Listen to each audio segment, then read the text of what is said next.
జగన్ దెబ్బకు భయపడిపోయిన సింగపూర్. ముఖ్యమంత్రి చంద్రబాబు నాయుడు గారు 2014 ముఖ్యమంత్రి అయ్యారు విభజిత ఆంధ్రప్రదేశ్కి. తర్వాత 2024లో కూడా కూటమి ద్వారా ముఖ్యమంత్రి అయ్యారు ముఖ్యమంత్రి చంద్రబాబు నాయుడు.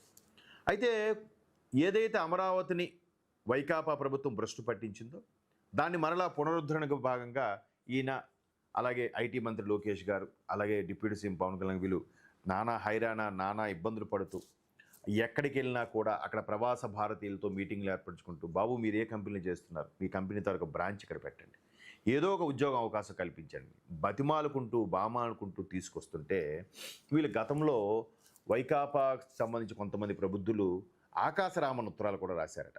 ఆంధ్రప్రదేశ్ దిగజారిపోయింది, దారుణంగా ఉంది పరిస్థితి, ఎందుకు మీరు అక్కడ పెడతారు, మీకు పెడితే మీకు చెప్పే మీ పాకెట్కి చిల్లు పడతాయి అవి విని. కానీ వాళ్ళు వచ్చి ఎంక్వైరీ చేసి తెలిసింది ఏంటంటే, ఓ నాయుడుజీ మళ్ళా సీఎం అయ్యారా అనేలాగా. ఓ నాయుడుజీ వాళ్ళందరికీ ఒక ఉమ్మడి ఆంధ్రప్రదేశ్ ఉన్నప్పుడు కూడా ఒక మ్యాప్, ఒక విజన్ ఉంది. ఓ నాయుడుజీ ఉంటే ఇలా ఉంటుంది ఓకే అని. సో ఇప్పుడు మరలా నాయుడుజీ ఓకే, పైగా కూటమి ప్రభుత్వం ఓకే, మోదీ గారితో మోదీ గారి యొక్క ఆశీర్వాదం ఉంది, మోదీ గారి యొక్క హెల్పింగ్ ఉంది, మోదీ గారు ఆంధ్రప్రదేశ్కి అవసరమైనవి చేయండి అని నిర్మలా సీతారామన్ గారు చెప్పడం, ఆవిడ ఒక సభాముఖంగా కూడా ఓపెన్ అవ్వడం, ఇవన్నీ చూసాం. ఓ సో మనం అమరావతిలో పెట్టుబడులు పెట్టచ్చు. ఇప్పుడు దీనికి సంబంధించి ముఖ్యమంత్రి చంద్రబాబు నాయుడు గారు ఏమంటున్నారు చూద్దాం. వాళ్ళకు నచ్చజెప్పి రాష్ట్రానికి రప్పించేందుకు చాలా కష్టపడాల్సి వచ్చింది. శిక్షణ కోసం వెళుతున్న మంత్రులతో సీఎం సమావేశం. చూడండి, అసలు ఆంధ్రప్రదేశ్ అంటే సింగపూర్కు మొదటి నుంచి సానుకూల దృక్పథం ఉండేదని, వైకాపా ప్రభుత్వం దాన్ని చెడగొట్టేందుకు ప్రయత్నించిందని చంద్రబాబు పేర్కొన్నారు.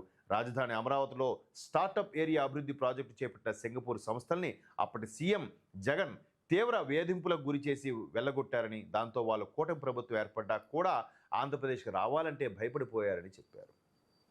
ఈయన అంటే చాలా ఆర్టికల్స్ వచ్చే దాని మీద. జగన్మోహన్ రెడ్డి గారు ఆంధ్రప్రదేశ్ ముఖ్యమంత్రి 19లో అయిన తర్వాత, కరోనా ఇంపాక్ట్ అయిపోయిన తర్వాత ప్రతి ఒక్క కంపెనీకి వైజాగ్లో ఏదైతే బీపీఓస్ స్టార్టప్ కంపెనీలు వచ్చాయో దాంట్లో నాకు సంబంధించిన చాలా కొంతమంది బంధువర్గం, కొంతమంది మిత్రులు, కొంతమంది క్లాస్మేట్కి సంబంధించిన వాళ్ళు ఒక manager, team leader position join అయిన వాళ్ళు ఉన్నారు.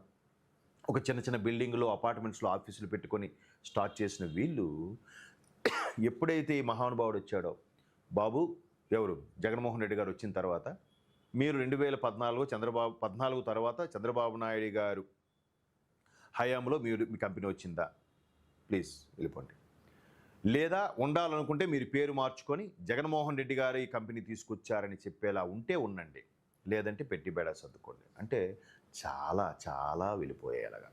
నాకు తెలిసిన కొంతమంది వాపోయారు కూడా పాపం. వాళ్ళు పెట్టి బేడ సర్దుకొని విశాఖపట్నం వెళ్ళిపోయిన వాళ్ళు హైదరాబాద్ నుంచి మరలా ఫ్యామిలీతో హైదరాబాద్ రావాల్సి వచ్చింది.